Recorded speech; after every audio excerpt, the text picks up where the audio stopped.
Good morning, students. Welcome back to Signals and System online video lecture series.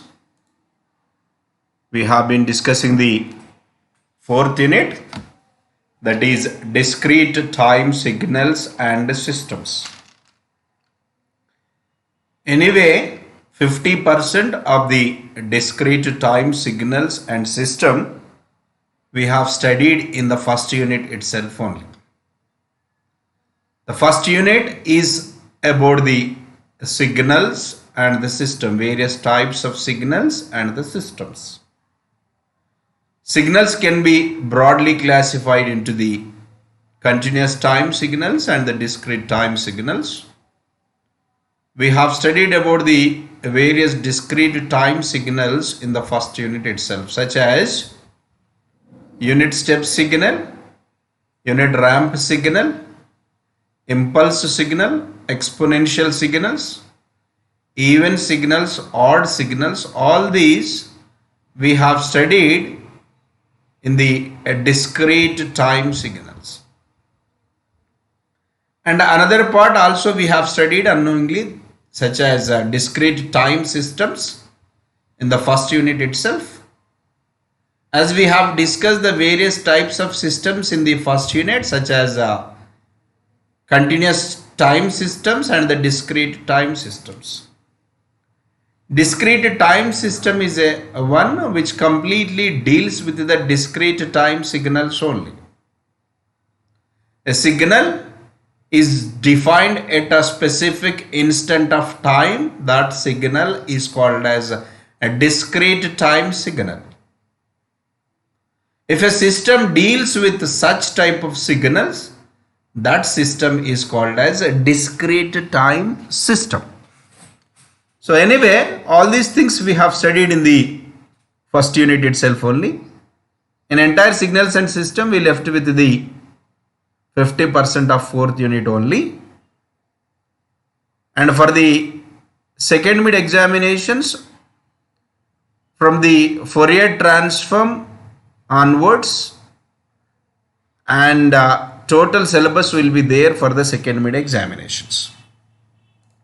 So then I am going with the another part of the fourth unit, that is nothing but continuous time signal, that is continuous time signal analysis, in which we are going to study about the how the continuous time signals can be having the convolution.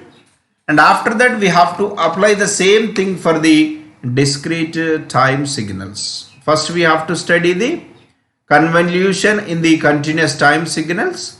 After that, we have to study the convolution in the discrete time signals. So then, I hope I am very clear. Convolution is nothing but it is the operation or the property which can be performed between the two signals.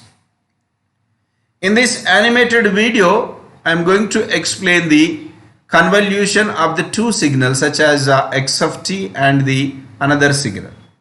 Convolution is the operation to obtain the response of a linear system to the input. We know that the linear system is a one which can be linear by satisfying the properties of the superposition and the homogeneity.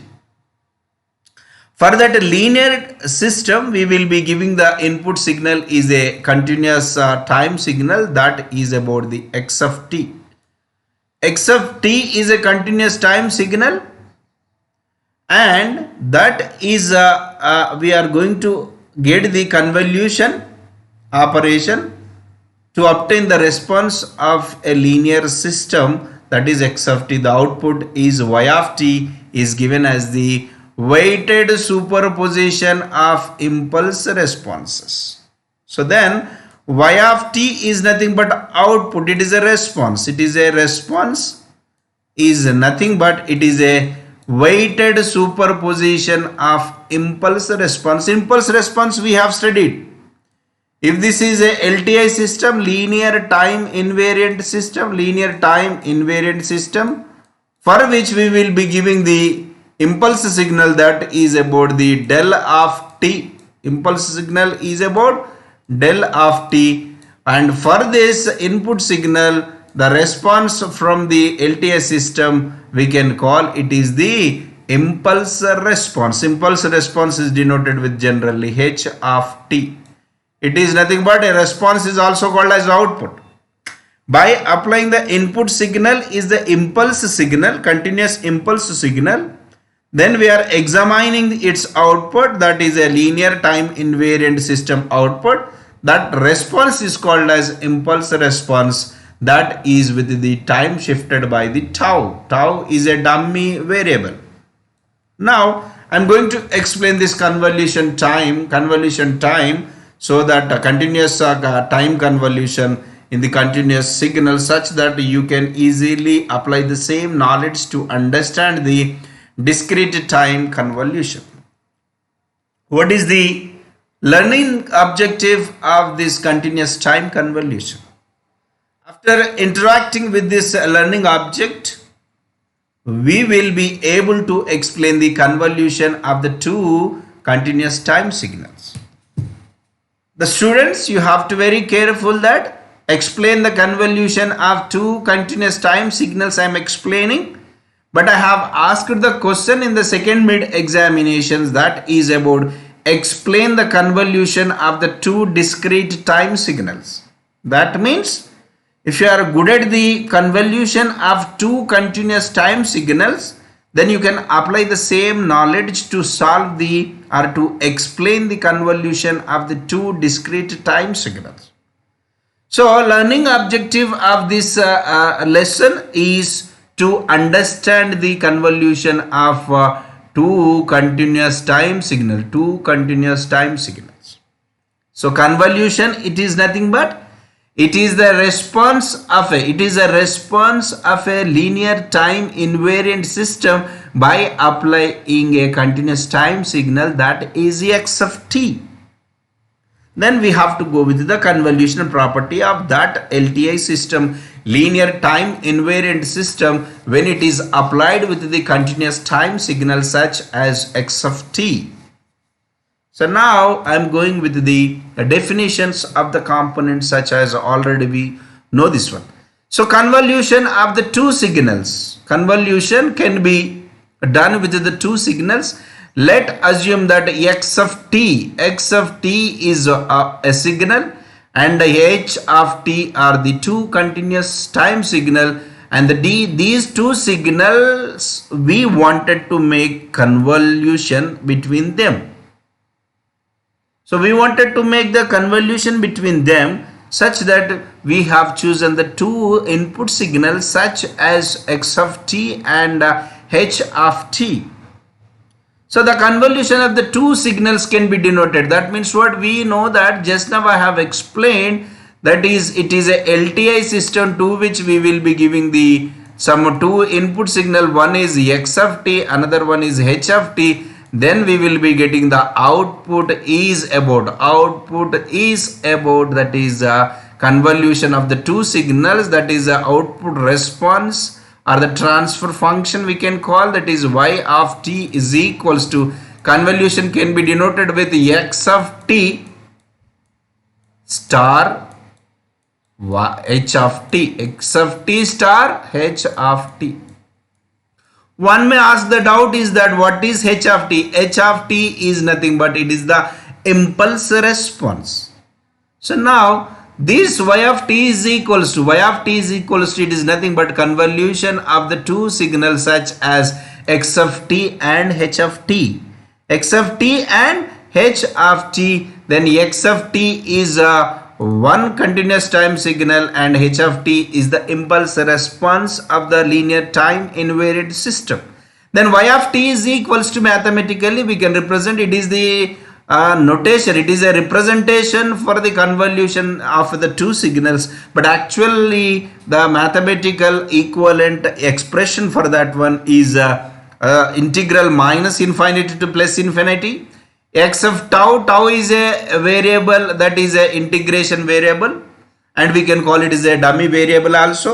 Then y of t is nothing but it is the response from the linear time invariant system, is nothing but it is a convolution of the two continuous time signals. So integral minus infinity to plus infinity x of tau into h of t minus tau. T minus tau is nothing but what actually?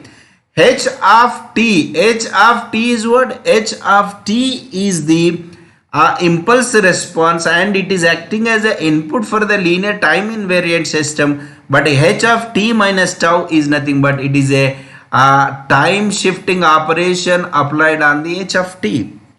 So that means what? We have the h of t, but we have in the equation that is h of t minus tau. That means what? It is a right side shifted h of t by the tau units. So we know that tau is nothing but it is a variable integration. So this one is, if you are good at this one, then you can apply the same concept to understand the convolution of the two discrete time signals. Here you can get what? Y of, instead of y of t, we can get the y of n. In case of integral, we can get the sigma n is equals to minus infinity to plus infinity x of tau into h of n minus tau, and it is, we no need to have the d tau.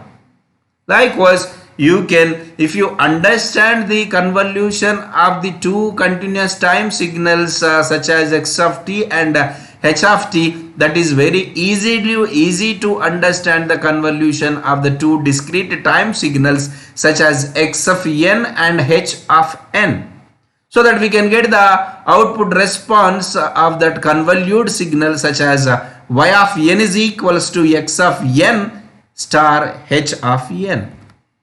Then I am going with the convolution equation. So now assume that f of t is one signal, h of t is another signal.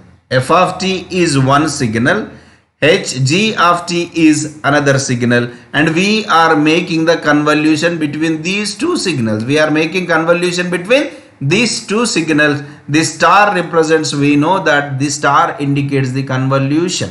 So now first go with the analysis of the first signal. First signal is f of t. We are saying that f of t, and it is x-axis is about the independent variable, that is time, and here this is nothing but it is a rectangle. It is a rectangle or the square pulse function, square pulse function or the rectangle pulse function. So now here we can call it is a square pulse function because height of this pulse is about 2 and the width of the pulse is also 2. So now f of t is a square pulse signal or function. And the next one, we are having the one more signal, that is g of t. G of t is nothing but it is a triangular pulse function. It is a triangular pulse function. So now we are using the f of t in place of x of t. We are using the g of t in place of h of t, and we are making the convolution between them such that we know that the output of that convolution convolute signals f of t and g of t will be y of t only. Then see this one. What are the limits for this one? Minus 2 to 2. And what are the limits here? This is 0 to 1. So how this convolute signal can be achieved, I'll explain this one. And now I am going with the convolution. See this one. Now the first step is I am defining the signal mathematically. F of t is equals to f of t is equals to 2, whose amplitude is 2, from minus 2 to 2, and in remaining all the values of t whose amplitude is 0. This is 0 now and this is also 0 now, so that I am not considering this part. So here this is the f of t whose amplitude is 2, whose amplitude is 2 from minus 2 to 2 of t, so that it is the description of the f of t. Coming to the this one, coming to the g of t, just now I told you that it is a triangular signal. It is a triangular pulse signal or the function. See this one, at t is equals to 0, whose amplitude is 1, and as the t value is increasing to the 1, that amplitude is getting decreasing.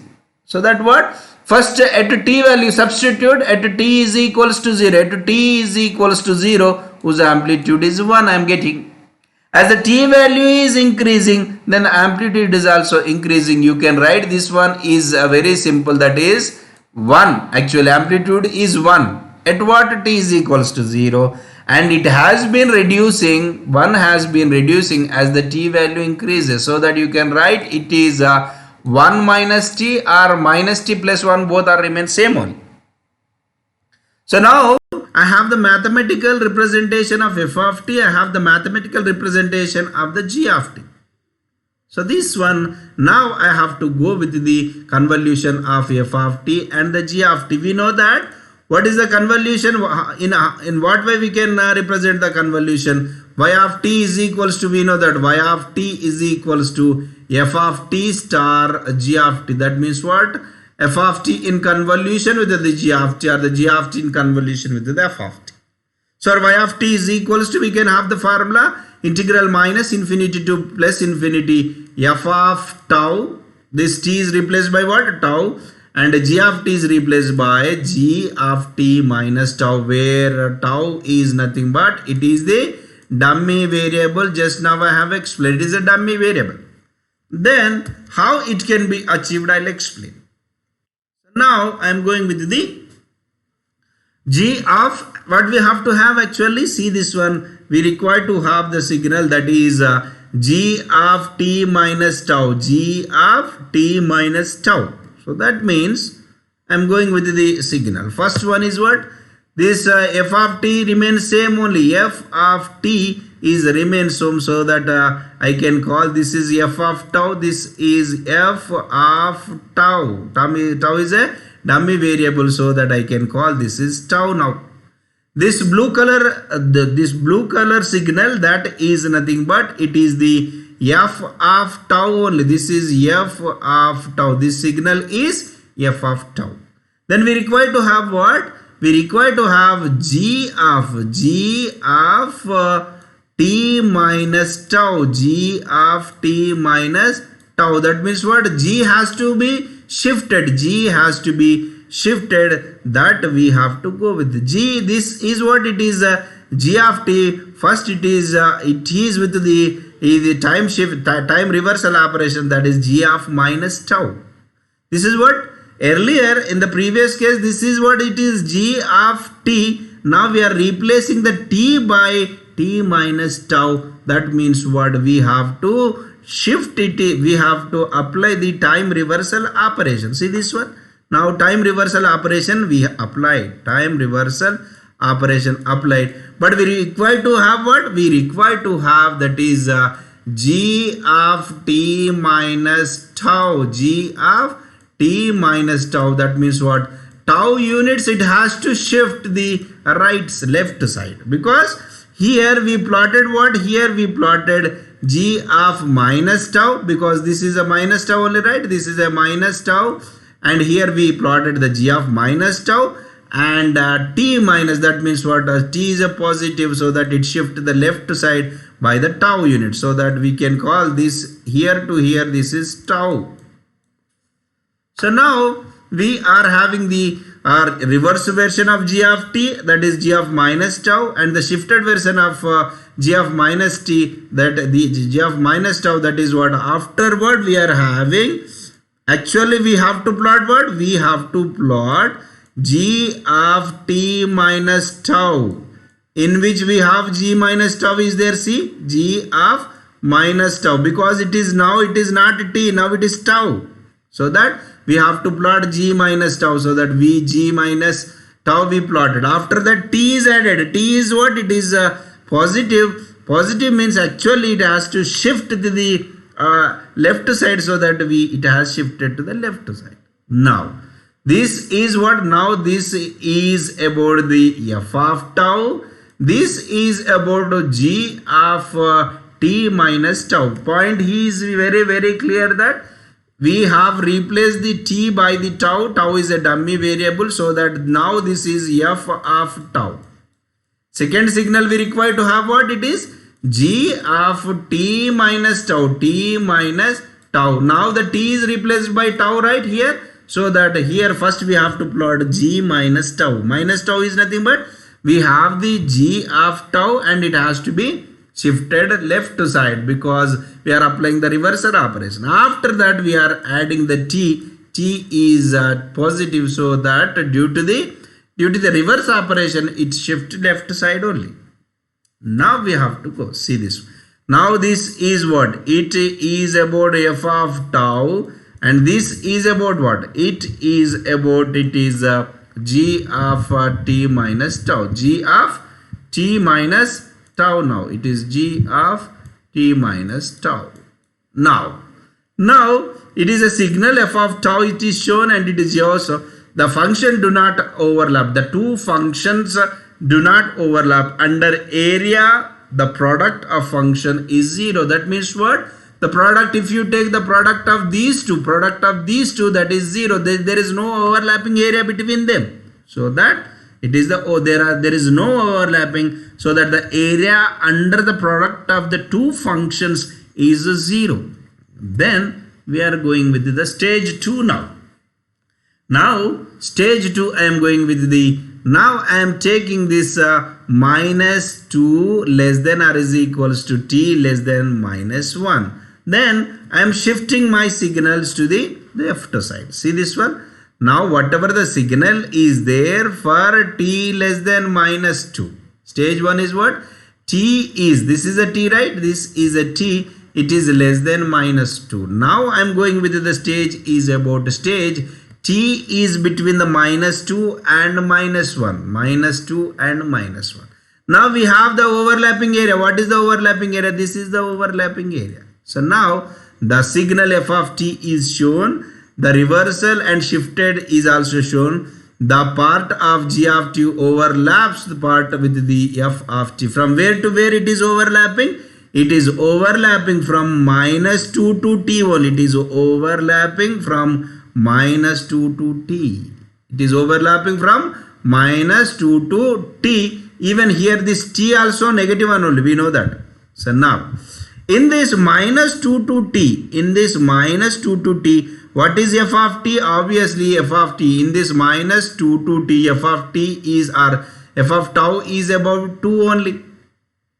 And coming to this one here, minus 2 to t, in minus 2 to t, this area is, we can call it is minus t minus, that is in the minus only, right? So that we can have minus of t minus tau plus 1. You can write in mathematical form.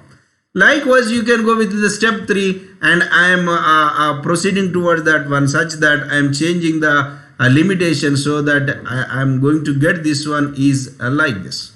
So at the end of that one, I am getting the same signal that is about minus 2 to 2, that is f of t. And again, this is, there is no overlapping. That means what? Area under this product of two signals, again we got 0. That means what? We have to go with the case 1 where the product under that area is 0. And we have to get the again the same case by moving the signal from the left to right or the right to left. Again we have to go with the area under the product of the function, two functions must be equals to 0. Now we got it. So now, so whatever we have that information, see this y of t is equals to f of t star x of t, and it is t less than minus 2, t less than minus 2. It is overlap. There is no over. T less than minus 2 means this area. There is no signal, so that we can call that is about 0. Then from minus 2 to minus 1, from minus 2 to minus 1, we have the signal that is t square minus 2t. And minus 1 to 2, that is about 1. Again t, this is we can have the signal 2 to 3. And like that we can have, again we ended up the discussion is with the 0. There is no overlapping area starting to ending. Likewise, you have to write the signal in mathematically such that you can get the signal is like this. This is what it is, continuous time convolution signal. Then you can go with the step by step now. See this one, this is f of tau and g of t minus tau. Then next one is about, you can go with that, is about the f of tau into g minus tau, like that. Some you can go, you can solve this type of problems. This is a problem we have given, so that you can go with your own, such that you will get the everything is clear. So this is the some other example, so that by having this knowledge, so that you can able to solve, the convolution of the two continuous time signals, such that you can easily answer a question which is from the convolution of the two continuous time signals. See this one here also, I am having the some of the questions. If the unit impulse response of an LTI system and the input signal both are rectangular pulses, then the output will be, it is also the rectangle pulse.